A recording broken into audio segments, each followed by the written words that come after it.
Well, I am extremely late to the game. Up until a week ago, I did not know that Gladiator had a sequel. Yes, I know, I'm so late to this. This sequel has apparently existed for 2 years already.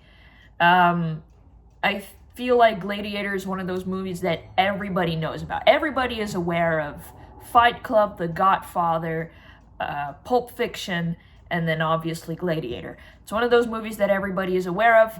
I feel like the majority is also watched at one point or another, whether you did when you were a kid and you don't remember much of it, or you stumbled upon it on Prime Video or some other streaming service and decided to watch it, and that's also how you watched it. But it's one of those movies that everybody is aware of to a certain degree. Obviously, I watched Gladiator as a kid, and then I also watched it actually in 2024. So I wasn't aware that a sequel existed, but I did rewatch Gladiator in 2024 with my dad. All right.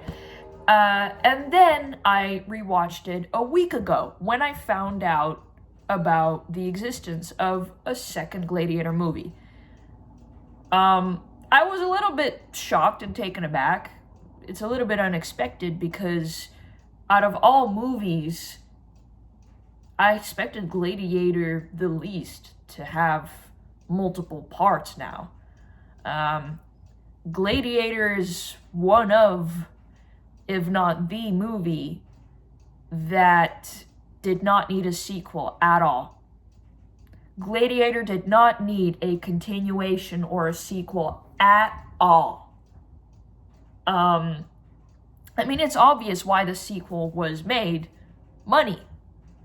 What can we do? What can we do? Well, we can't really remake the first movie much.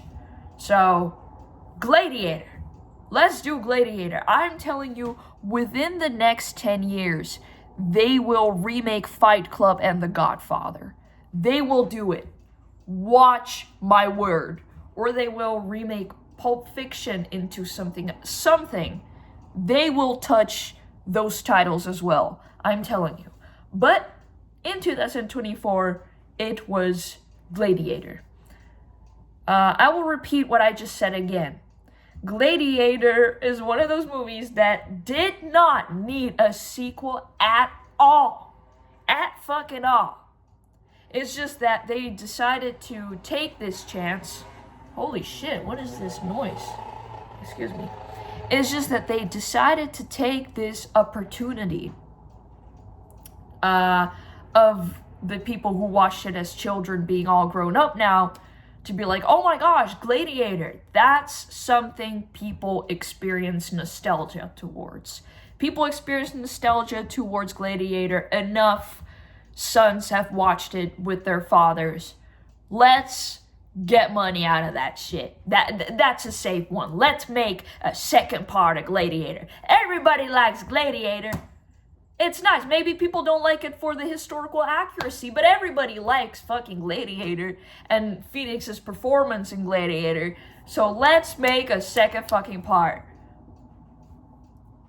I mean, sure, buddy.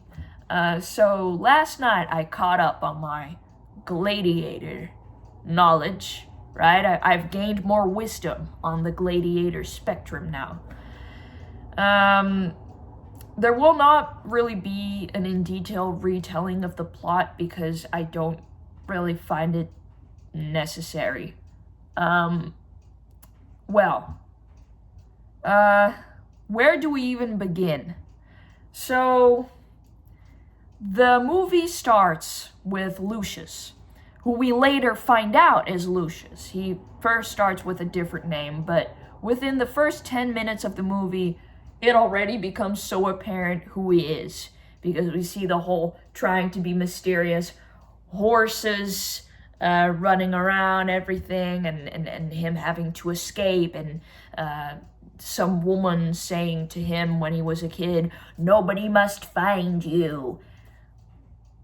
I mean, after the refresher of the first Gladiator movie that I got, during the week, I already thought, well, who could it be? Out of all people, who could it be who would be running away after Commodus's death and would have to be hidden, because we know that he was born out of that Lucius was born out of an affair. So who else could it be, right? Just to give you a little refresher, Lucius is Maximus's son that was given birth to by one of the royals.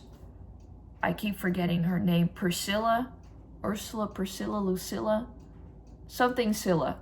I'm so sorry. I'm awful with names.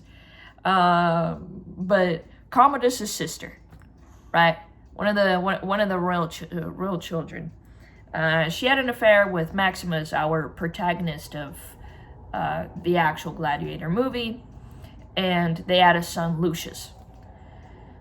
And Lucius thought that his father had died, and so he didn't know that Maximus was his father, so he only found out that Maximus was his father as an adult. He finds out in this movie, and he is told dramatically. I'm so sorry for the spoiler.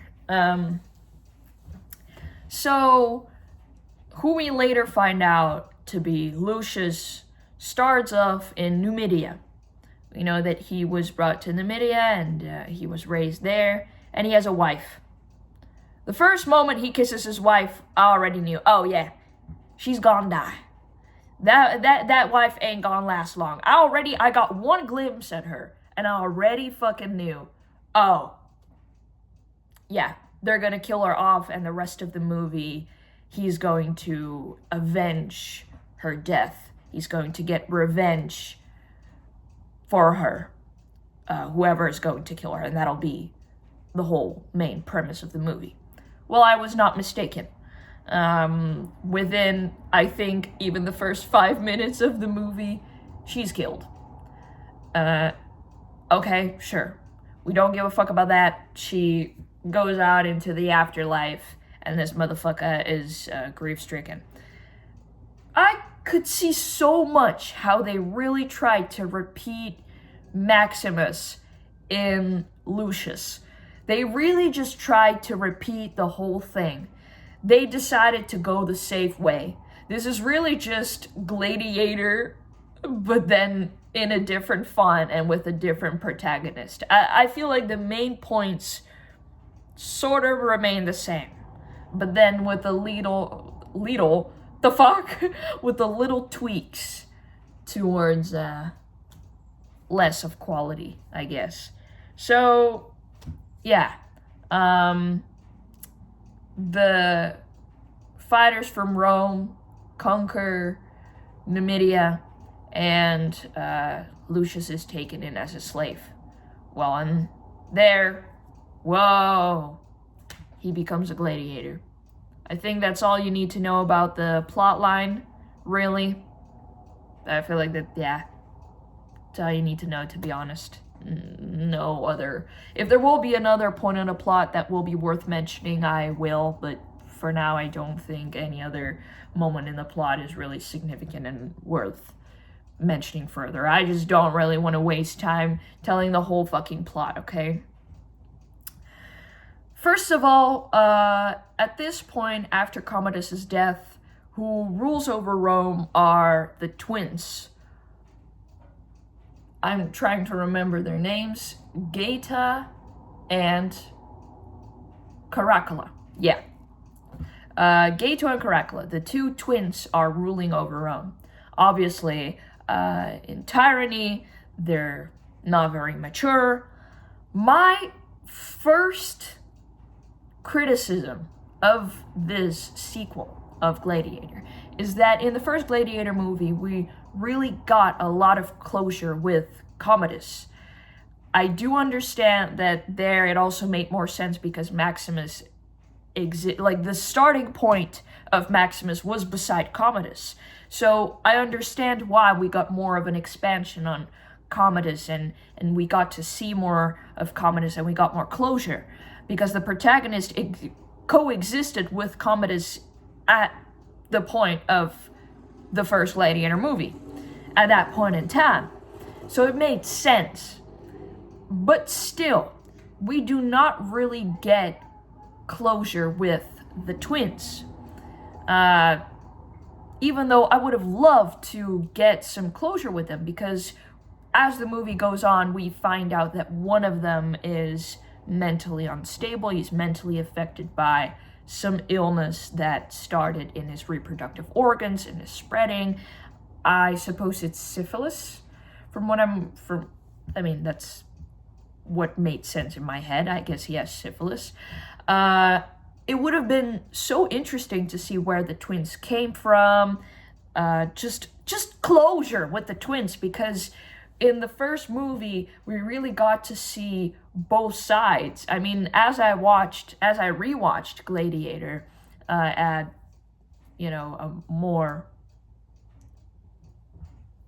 conscious age, let's just say, I began to see the story a little bit differently, and I began to even sympathize with Commodus a little bit. You could sympathize with Commodus and at the same time not really root for him, you know what I'm saying?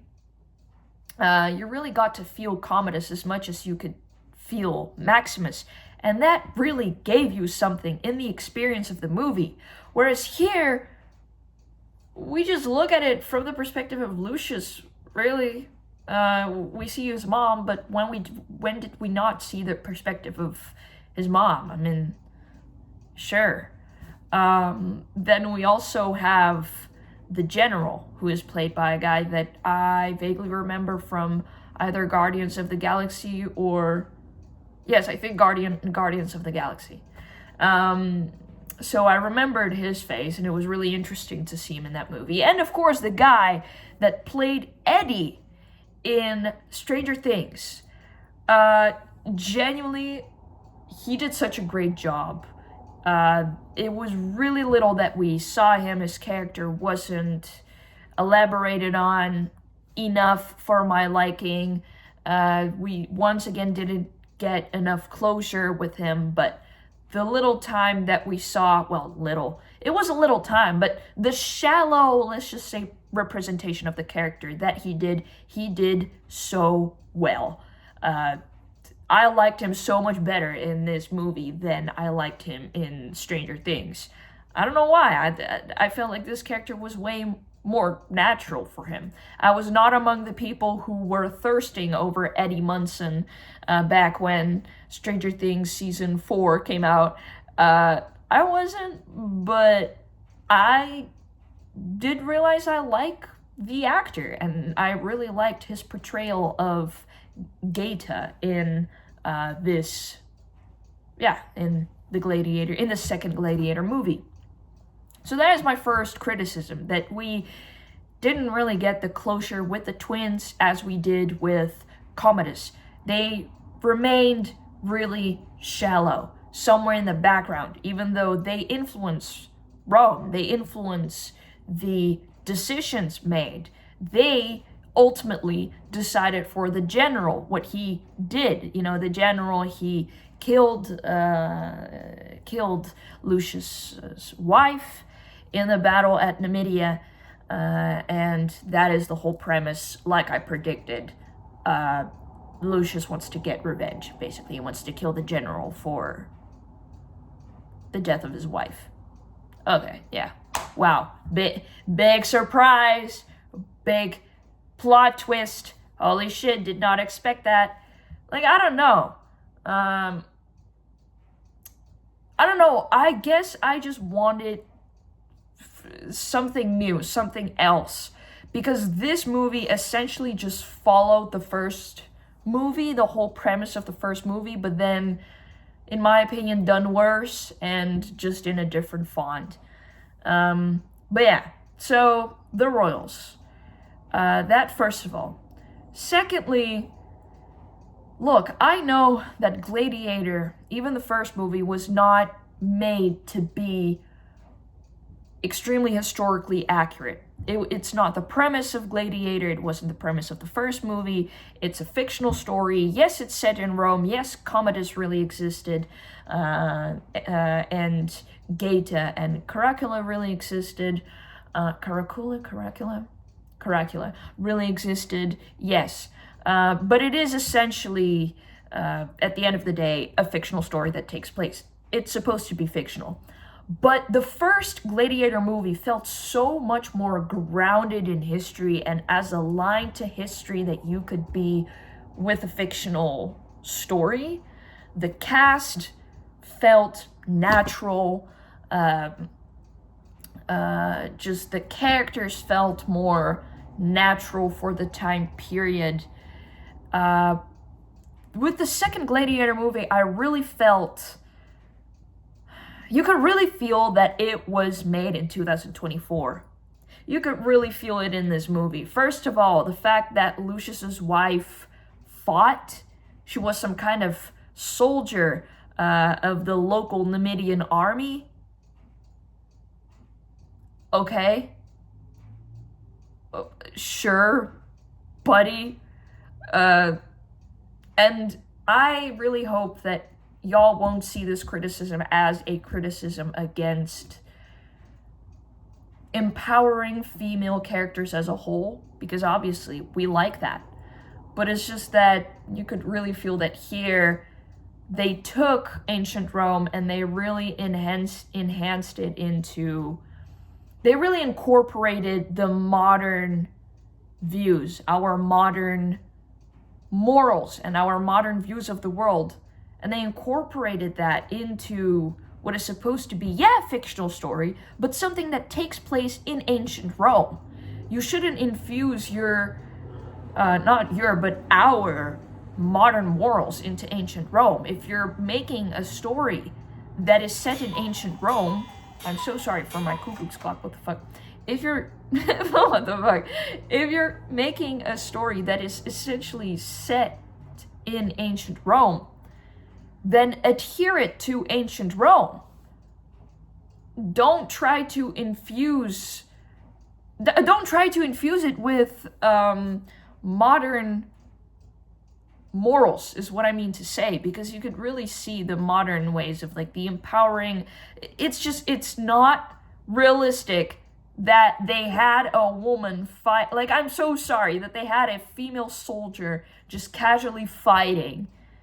I'm sorry, but it's just, it's not, okay? And very blatantly so.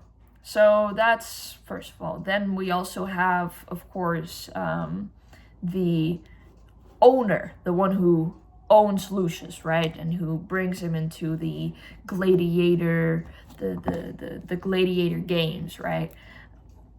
He also looks very modern. It's not even the fact that he is of color, it's more that, to be honest, everybody there looked more modern. They looked less natural. Except for, like I said, the guy who also played Eddie Munson in Stranger Things Season 4. He is the only guy, and then also the general, and obviously the protagonist, the one who played Lucius. They looked natural, but to be honest, the rest looked less natural. Even they kept the same actress who played Lucius's mom in the first Gladiator movie. They kept her, but even she doesn't look as natural in this anymore. They dyed her hair and all. Like, I don't know what it is. Everybody, even the way they were presented, they didn't look as natural as the actors did, the characters did in the first Gladiator movie. And it's just such a shame. Of course you can have people of color playing characters. Of course you can do that. It's not even that. It's the way the characters were presented in this movie. It didn't feel as natural as in the first Gladiator movie. That's first of all. That said, one thing that I did really like in this movie is that they showed the homosexuality that was very prominent in ancient Rome more in this movie. They showed that way more. The Senate, the homosexual relationships between that, the delicati that we saw in the background more. We saw more of Rome. That's what I'm trying to say. We saw more of what Rome was, how dirty it was, how much it exploited. I don't know. We really got more closure with Rome. So that is something that I really liked in this movie. I think it did that better than the first Gladiator movie because we really got to feel Rome more, as in the common Rome, and the whole difference between common Rome and the Rome that the royal Rome, right, and the exploitation that always takes place. So the Roman streets and everything felt more shown better. That's what I liked.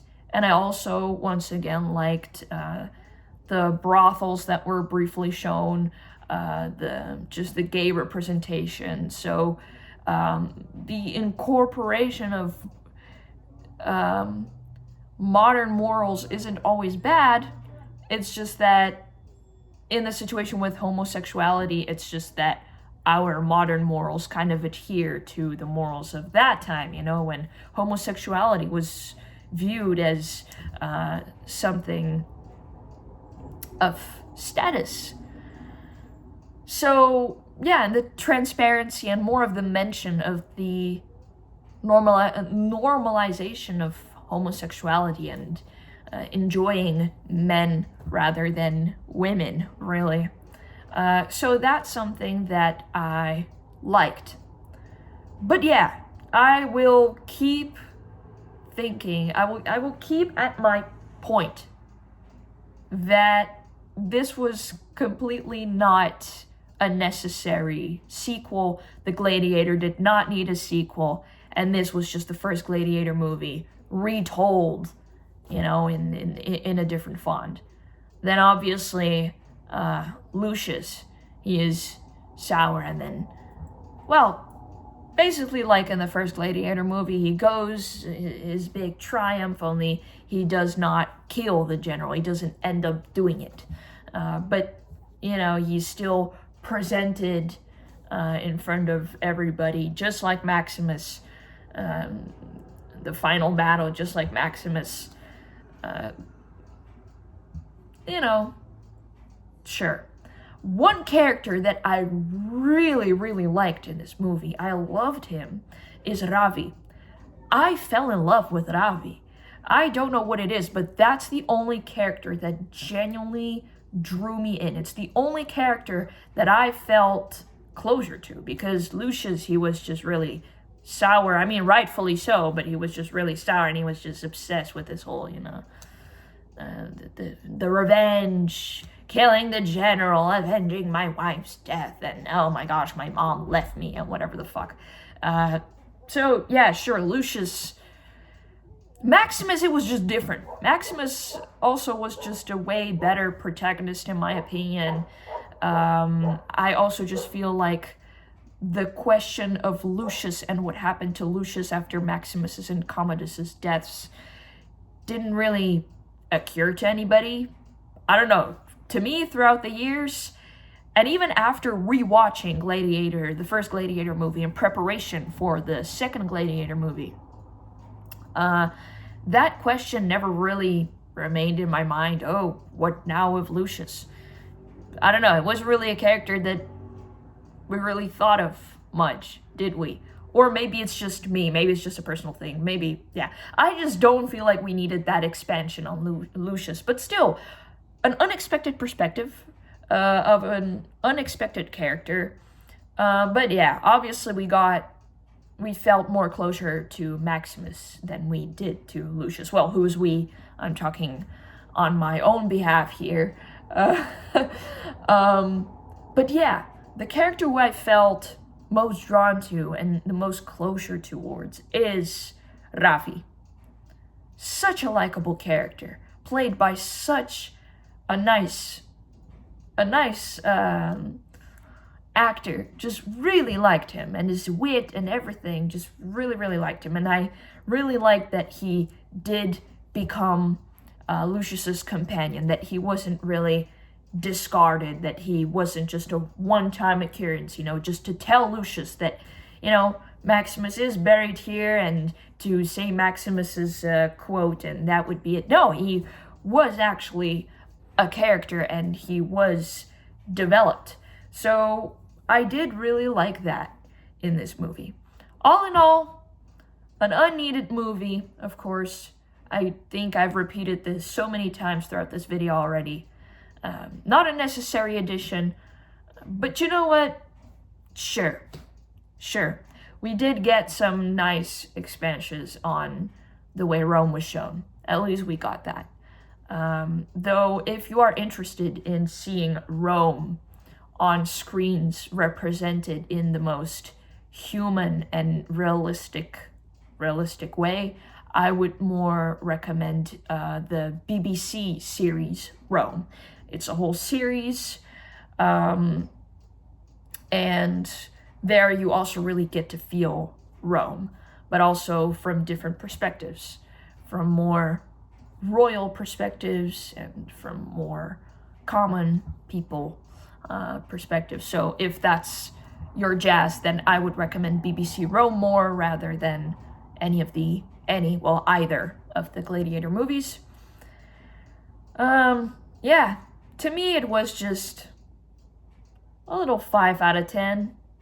5 stars out of 10. Yeah, if I had to rate it. Well enough, interesting enough for entertainment, interesting enough to see the twins on screen rather than textbooks in theory. So, yeah, just a repetition of the first movie, but done worse in most aspects, with not really much addition to it, in my opinion. But yeah, that's about it.